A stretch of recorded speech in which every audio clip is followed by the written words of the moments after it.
ขอความงอกงามในธรรมขององค์พระสัมมาสัมพุทธเจ้า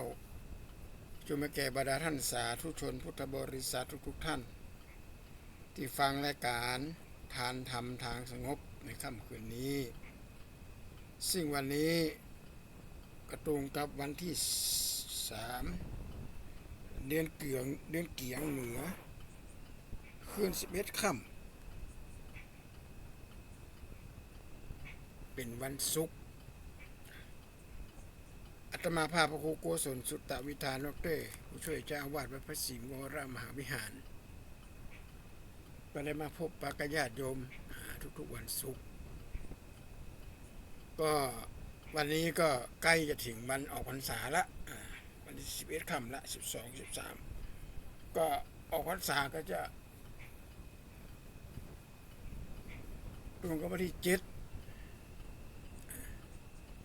เรียกบักกี่วันละฮะเรียกบักกี่วันละก็เว้ยนะฮะเว้ยละเนื่องจากว่าเท่าบักเกิดอะไรอย่างเงี้ยระยะเวลาแสนนานจะเป็นสำหรับคนเวียนว่าใจเกิดคนเกิดนักแต่ถ้าเฮาบักเกิดอย่างนั้นนี่เว้ยนะเว้ยขนาดนักเลยก็ขอกราบขอบพระคุณท่านพระครูสมุวิสุวัตรเจ้าอาวาสวัดฝ่ายหินที่เมตตานำรายการท่านทางสงบมาออกอากาศทุกๆวันศุกร์เพื่อสุขบ้านหวานใจมีความสุขกายสบายใจฟังเทศน์ฟังธรรมญาติโยมสาธุชนทุกท่านความจริงของชีวิตมันเป็นความจริงที่พระพุทธเจ้าบัญญัติไว้ 2,600 กว่าปีซึ่งความจริงหลายๆสิ่งหลายๆอย่างที่พระพุทธเจ้าบัญญัติไว้นั่นแหละมันได้ล้าสมัยเป็นความจริงอันประเสริฐเป็นความจริงอันแท้อันชัดเจนอย่าลืมว่าพระพุทธเจ้าเขาเนี่ยเปิ้นได้ศึกษาทั้งหมด18 ปริญญาเนี่ยญาติโยม18 ปริญญาเนี่ยจะหาคนเฮ็ดจบนี่ยากจบพระมดนี่นะกว่าจะจบกับหัวงอกกันหลักสูตรแต่ละอย่างเนี่ยมันใช้เวลาหลายปีกว่าจะสำเร็จซึ่งการศึกษาในยุคนั้นสมัยนั้นมหาวิทยาลัยตากศิลาเนี่ยก็ไม่ใช่ง่ายๆคนจะจบแบบง่ายๆนี่แบบนี้แหละแต่เจ้าชายศรีรัตถะเนี่ยเฮียนบักกี่วันและการสอบนี่เป็นการสอบลงพื้นภาคสนามด้วยนะอย่างมันตราด้านเวทมนต์เนี่ยในเวทมนต์นี่มันจะปล่อยเสือปล่อยสิงโตออกมาจากคอกไม่ได้กินอย่างมาหลายวันละหิวขนาดเลย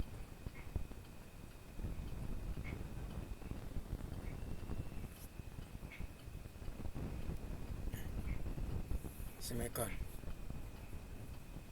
ไม่ได้กินอย่างมาหลายวันจากนั้นก็ปล่อยออกมานักศึกษาคนที่เป็นสอบนะก็ต้องใช้เวทมนต์สะกดเสือหรือว่าราชสีห์ตัวเนี้ยบางฮือมาทำร้ายและเจ้าชายศรีรัตถะก็ทำได้สำเร็จเอายกตัวอย่างเช่นช้างป่าช้างนาราคลีติดตกมันอยู่เนี่ยพระเจ้ามือเข้าไปแตะตัวหัวตำเดียวได้แล้วเงียบ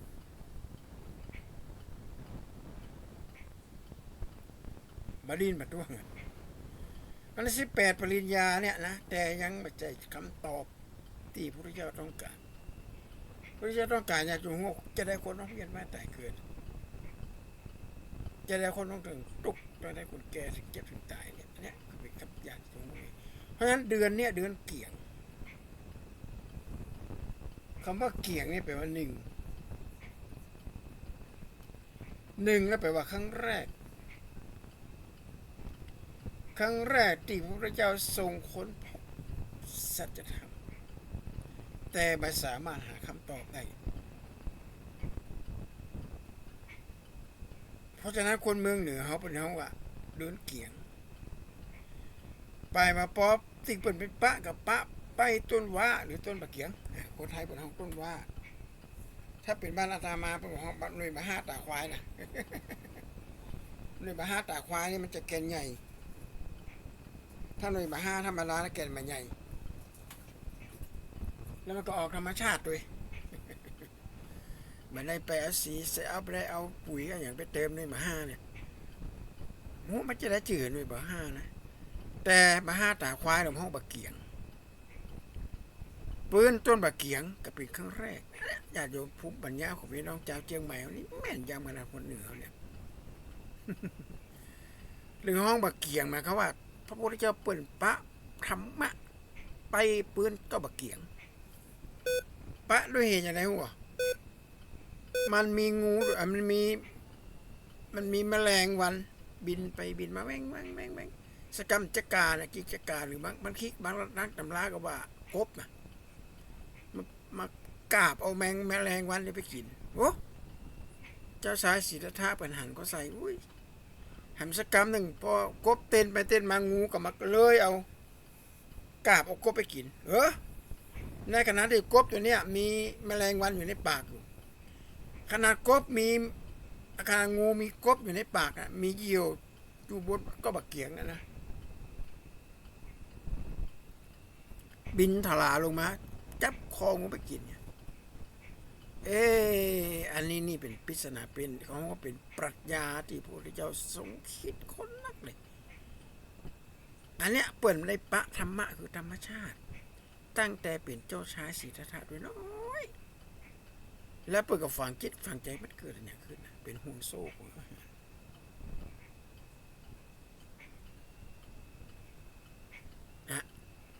อันนี้ญาติโยมที่เป็นที่มาของเขาบอกต้นบะเกียงคือธรรมชาติก็อยู่กับธรรมชาติเขาเรียกเป็นห่วงโซ่ของอาหารบอกว่าจะเป็นศาสตร์อย่างอาจารย์ญาติโยมสาธุชนทั้งหลายที่มาเกี่ยวข้องมีพระพุทธศาสนามีพระสงฆ์อย่างมาเกี่ยวข้องเนี่ยเฮาเนี่ยถ้าประชาพุทธต้องแยกออกอย่าไปหลงกลหลงเชื่อคนนี่มาโจมตีพิธีกรรมอย่างต่างๆนานาเนี่ยหมู่นี่มันครับเป็นภาษาศาสนาอื่นก็ห้องซาตานนะเป็นห้องเป็นซาตานหมายความว่าเป็นคนที่มีความขัดแย้งมีความเห็นผิดง่ายๆว่าบักกินเส้นกับพิธีกรรมอย่างต่างๆก็เลยก็มาเกิดความขัดแย้งอ้างว่าพูดผิดปีศาจบ่มีจริงแปลงสามป้าพุ่มบดีจะนั่นบดีจะเหนียวว่าเขาไปในสมัยข้าพุทธกาลมันก็มีพระสงฆ์ออกไปจำพรรษากราบลาพระพุทธเจ้าไปอยู่ในป่าไปอยู่ไปบอกกล่าวไผ่สักคนป่าโกรว่าเจ้าป่าเจ้าเขาหันเขาใส่มาได้กับปีสักเทียสมณะมึงเนี่ยก็เลยป้ากันร่วมหัวลอกแลบลิ้นปิ้นตาก็ใส่ปะท่อพระสงฆ์ก็กลัวเลยมากราบพระพุทธเจ้าโอ้เปิงเลยกะมาขออนุญาตไปได้เปิดก็เลยให้บทสวดกรณียเมตตาสูตรเอาไปสวดขออนุญาตปงปันคนก็ผีก็อยู่ด้วยกันได้ญาติโยมเข้าใจก่อนบัดเดียวนี่หรอห้องนับถือลำเดียวเนี่ยเจ้าป่าเจ้าเขาเจ้าดงเจ้าอย่างเป็นลบรู้ว่าเป็นพอแล้วน้ำท่วมบ้านท่วมเมืองแผ่นดินบางแห่งนี่สไลด์ลงมาน่ากลัวขนาดเลยตีบ่เคยมีน้ำท่วมกามก็ท่วมตีดินมาสไลด์ก็เลยสไลด์บ่หัวอาตมาก็เดาไปเยอะแต่ก่อนยังเป็นอย่างเขาไปลบลู่ทำสิ่งศักดิ์สิทธิ์ต่างในป่าในเขาเจ้าป่าเจ้าเขามีจริงในญาติอยู่อาตมาเลยเขาสัมภาษณ์กับนักข่าวอันนั้นว่าสาเหตุที่มันนี่การมาโจมตีสิ่งเหล่านี้เพราะว่ามันมีผลประโยชน์มาเกี่ยวข้องสมัยโบราณเป็นดูหมอเนี่ยพ่ออาตมาก็เป็นหมอดูประจำหมู่บ้านกำจิดุตพ่อเพิ่นก็ไปเฮียนมาแล้วก็แก๊กนั่นเฮียนจากอุ้ยของจากคนนั้นนักคนนี้หน่อยเอามาผสมผสานกันแล้วเราอ่อนให้ไหมครับไม่คืนเนี่ยป่อไปจะป้อนโมนน้ำมือ แล้วเพื่อก็จะเอาได้ภาษาจีนไปมัดมือห้องขวนสีกระทุงสีกระทางแล้วก็แนะนำเนี่ยว่าจะไปของมักของร้องของจำของร้องเพิ่มล่ากินเด้อก็จะแนะนำเนี่ยก่อนรับก่อนนอนจะไปเอาส้มเอาอย่างนั้นมันกินมันจะเจ็บต้องค่ำไม่คืนมันก็จะแนะนำมีเรียกร้องสตางค์นี่ญาติโยม5 บาท10 บาท3 บาทบัดเดียวเนี่ยการดูเมื่อดูหมอเลย5,000 6,000หมอแบรนด์เนมนี่เป็นหมื่นอันนี้แหละที่มันแบบซักซิดที่มันแบบมีนี่มันเพราะมีผลประโยชน์มาเกี่ยวข้องเจ้าบ้านบางคนเนี่ยเปิ่นก็อยู่ในสถานภาพคือมันได้คลายบอกประถามเนี่ยกับหมูเนี่ยอะไรก็ไปถามหมอดูก็คือคำปรึกษามันจะให้ฟรีอ่ะบางรายซึ่งเป็นแสนนะญาติโยมซึ่งมันไม่ใช่เรื่องเนี่ยมันไม่ใช่เรื่องเจ้าเล้าเลยจะต้องมาเสี่ยงต่างนะฮะพิธีกรรมอย่างไรเนี่ยอาตมาจำได้ตอนที่เป็นเนนน้อยเนี่ยนะอยู่วัดบ้านนอกบนห้องว่าคลองพระสังฆทิว่าไผ่เจ็บไข้ได้ป่วยเนี่ยจากทุเจ้าอันนี้นะ4 ตนแล้วคนไข้นั่งอยู่ตรงกลางก็สวด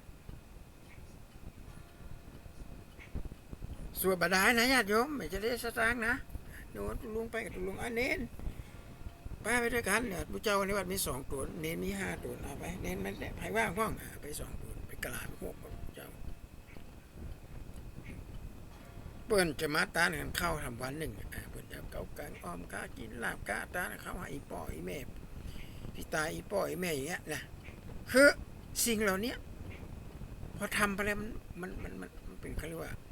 เป็นการช่วยเหลือเกื้อกูลกันพิธีกรรมอย่างต่างๆแล้วนะเหล่านี้แล้วก็เป็นสิ่งศักดิ์สิทธิ์ด้วยนะญาติโยมจะไปเชื่อคนยุคหัวสมัยใหม่แบบว่าแบบไม่เจ้าตีนะโมบันแบบได้นะญาติโยมเขาต้องเชื่อนะสิ่งเหล่านี้นะมีพระสงฆ์รูปหนึ่งบอกว่าไม่เชื่ออย่าลบหลู่อย่าไปใช้คำนี้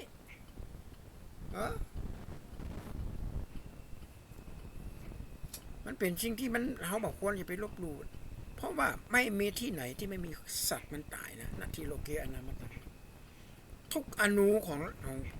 งเขื่อนแผ่นดินเนี่ยมีแต่สัตว์ทั้งนั้นซากสุดซากพบซากพัดสัตว์ต่างๆเกินเลย100 ปี1,000 ปี10,000 ปี100,000 ปีล้านปีเพราะฉะนั้นมันก็จะต้องมีดวงวิญญาณของสรรพสัตว์ทั้งหลายอยู่แต่อาตมาบัดนี้ไม่สอนให้ญาติโยมไปงมงายนะไปเสี่ยงสตางค์เป็นหมื่นเป็นแสนโยมของอาตมาท่านเร่งฮะเปิดกฎค่อนข้างมีฐานะเป็นขับเครื่องบินกลางคืนละออนจะให้ในบ้านนะคนรอนคนใจของอ่อนให้ไม่เข้าไม่คืนผลตื่นขึ้นมาว่าน้องให้อย่างเป็นกบว่าด้วยความเชื่อว่าจะหัวนะจะโดนผีว่าอย่างกรรม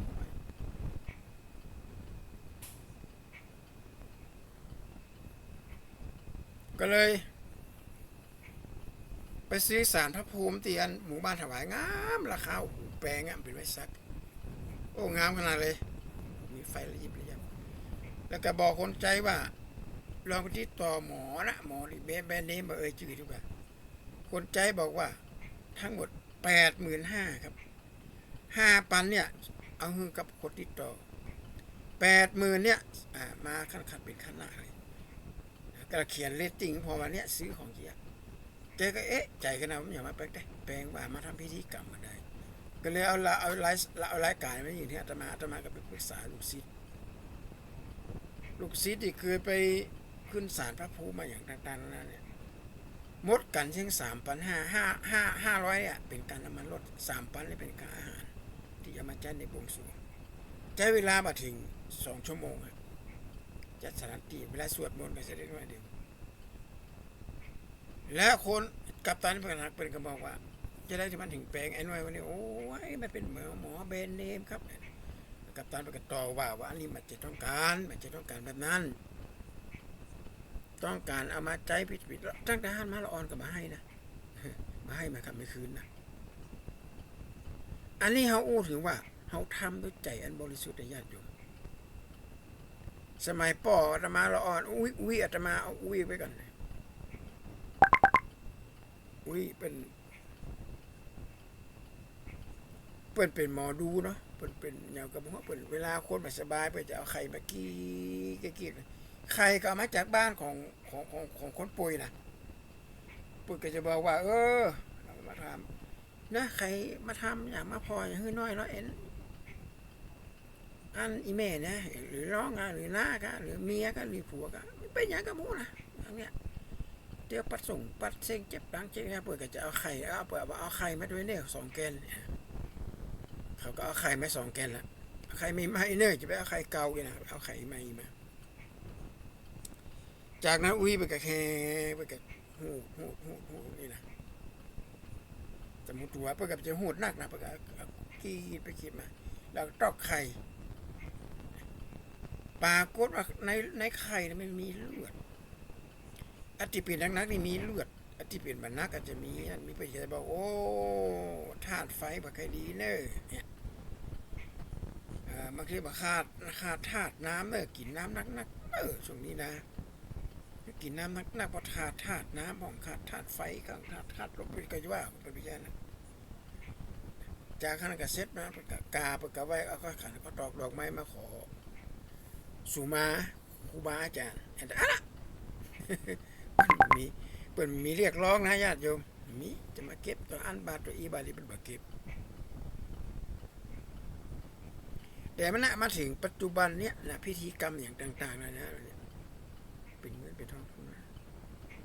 ใครจะจัดครัว10 สตางค์เนี่ยเงินมาถึง50,000 60,000นี่มันต้องไปจัดละอู้ง่ายๆว่าเสี่ยงไม่แต่เสี่ยงกับเสี่ยงเงินเสี่ยงนะต้องซื้อหมดเลยสมัยก่อนนี่มันมีสมัยก่อนเนี่ยอันนี้แหละญาติโยมคือเป็นที่มาของว่าเกิดความคัดแย้งกันขึ้นมาในกลุ่มในหมู่นี้กันนะพระอาตมาเองก็จะได้ไปส่งเสริมนะหมายความว่าเขาสามารถที่จะเอาหลักธรรมเหล่านี้ไปประยุกต์ใช้กับพิธีกรรมอย่างต่างๆเพราะวัฒนธรรมเนี่ยมีอยู่ทั้งหมด4 อย่าง1คติธรรม2เนติธรรม3วัตถุธรรมแล้วก็4ด้านสหธรรมด้านคติธรรมเนี่ยด้านความเชื่อเนี่ยความเชื่อความเมื่อใส่ตั้งแต่ดึกดำบรรพ์แม้แก่บางคนเนี่ยนะทุกเจ้าบางตัวมันได้ออกอากาศว่าไม่มีที่ส่วนกุศลหยาดน้ำหยาดอะไรมันไม่มีไม่มีพระเจ้าไม่ได้สั่งต่อไปนะพระเจ้าไม่ได้สั่งก็ไม่อย่างนี้อย่างนั้น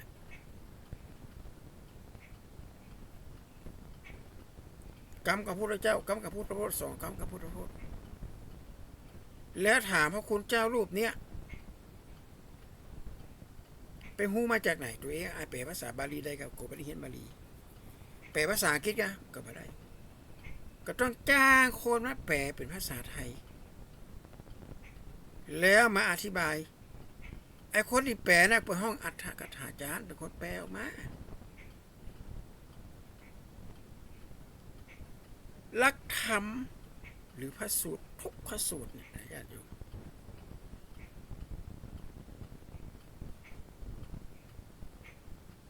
เฮาได้รับฟังจากพระอานนท์เป็นพระหูสูตรพระอานนท์มันจะ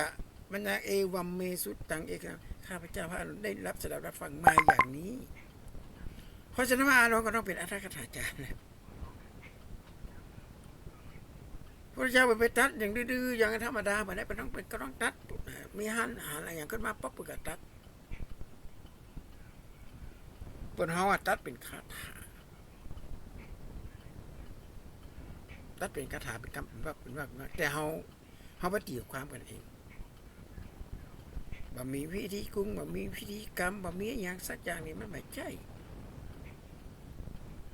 ในธรรมบุพเพตพีเหรอพีกรรมเหรอหรือในสิงคารกสูตรเมื่อท่านล้มหายตายจากอุทิศส่วนกุศลไปให้ท่านนั่นก็พอเมตตาละตายจากไปเนี่ยก็ต้องแบ่งทำบุญสุนทานไปแต่ละภาคก็เหมือนกันภ ภาคเหนือเขาก็จะมี12เพลงการเต็ดเกวสลากากันภาคอีสานก็มีหันอย่างหนึ่งภาคกลางก็ไปทำอย่างภาคใต้ก็ไปทำอย่างหนึ่งรวมแล้วจุดหมายปลายทางคือปฏิสุสุนเป็นกิริยาบุญอันงดงามแต่อนิจจังทุกขังอนัตตาถูกโจมตีการสร้างพระการเสกพระการทำพระเครื่องเป็นสิ่งที่ไม่ใช่กิจของสงฆ์ว่ะโอ้อันเปลี่ยนแปลงเจดีย์ที่คนมากราบมาไหว้กับบัดนี้สักอย่างอันน่ะพระสงฆ์เนี่ยอย่างกับบัดนี้สักอย่างเอาพอเจดีย์วัดวาอารามภาพวาดที่คนฝรั่งเปิดไม่แอวเนี่ยเปิดมาไม่แอวของใหม่หรอกครับเปิดจะมาดูของเก่าๆสมัยโบราณหอศิลปะอย่างต่างๆนานาเหล่านี้เป็นการบ่งบอกถึงว่าความเจริญรุ่งเรืองในยุคนั้นในสมัยนั้นแล้วเขาจะย่างให้มันเหมือนสมัยนั้นหรอคะจะคือพุทธศาสนาเหมือนเก่าๆนั่นแหละกะพุทธศาสนาก็ผ่านการอบรมผ่านการคัดกรองมันหนักแล้ว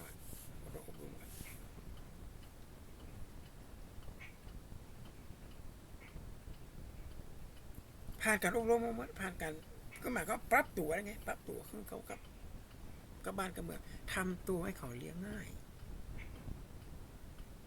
มีพระสงฆ์อยู่รูปหนึ่งมายอมฉันเนื้อฉันเจโอ้โหญาติโยมบอกอึดอัดใจมากท่านบาปสตางค์แต่ขอให้โยมเนี่ยไปส่งบาปสตางค์ในขอให้โยมเนี่ยเติมเงินในโทรศัพท์กรรมบาปสตางค์แต่ว่าดูไลน์ในวันค่ำดูเล่นเฟซโยมบอกว่าโอ้ท่านไปกินจีนกินปลาเลยเพราะว่าท่านบาดฮับสตุ่มสตางค์มีสตางค์ถุงย่ามเนี่ยถ้าท่านไปไหนท่านก็ต้องอาศัยญาติโยมและห้องญาติโยมเป็นการของห้องอย่างไรอ่ะเป็นภาระอันก็ญาติโยมเป็นภาระอันก็ญาติโยมจะกินจะเดินจะนั่งจะนอนจะอย่างทุกอย่างเลยโยมต้องนั่งจ่ายแล้วกลายไปเลยอึดอัดเลยในสมัยข้าพุทธกาลพระเจ้าบริบัญญัตินะมึงไปสู้ฉันเนื้อน่ะเดวัตตัดต่างหากที่มาขอว่าจะไปกินจีนกินป่าเลยทุกเจ้าเขานะพระเจ้ามันไม่ได้พระทรงไม่ได้หันไม่ได้ฮับหูไม่ได้ส่งเสริมในการฆ่าก็บอกถือว่าพิษนางมาคาธิยานำเอาไก่ที่กกเรียบร้อยมาตัดเป็นจีนเนี่ยเฮือมนางมังสามาวดีเอาแกงถวายพระพุทธเจ้านะพระสงฆ์ที่มาในพระราชวังเนี่ยก็ฉันพระทหารฉันไก่เขาว่าอุตริวังโคแกงอ่อมหลังจากขั้นมาเนี่ยนางมาคดิยาก็เอาไก่เปลี่ยนๆนะคือนำสามาวดีฆ่าถวายเจ้าอุเทนโอ้ไม่ได้ตอนนี้ข้าเจ้าเหมือนคนเก่าแล้วข้าเจ้าบรรลุโสดาบันจะมาฆ่าสัตว์ตัดชีวิตไม่ได้ตะกอนยังไงได้อันนั้นมันเป็นเนื้อที่เขาแกล้มาแล้วฆ่ามาแล้วข้าเจ้าไม่ได้หูได้หันสิ่งใดที่พระไม่ได้สั่งพระก็ไม่ได้สั่งอาตมาบิณฑบาตเปิดเอากินเอาไปยังไม่ใส่บาตรก็รับบาตรด้วยความเคารพทำตัวให้เขาเลี้ยงง่าย